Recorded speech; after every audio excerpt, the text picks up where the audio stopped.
Emergency responders naman sa La Union nagpakitang gilas sa 2026 Rescue Olympics. Para sa detalye ng regional report na yan, kasama natin Idol Aaron Navelgas.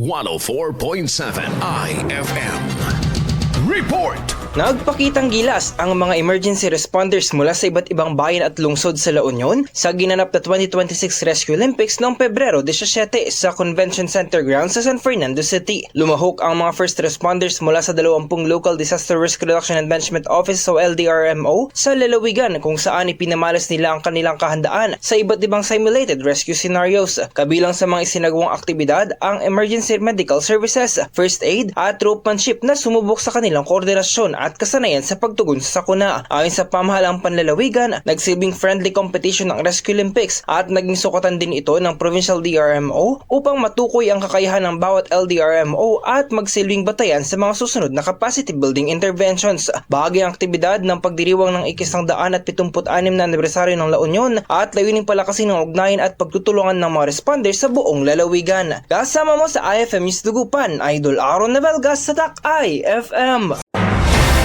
IFM News. IFM News. IFM News.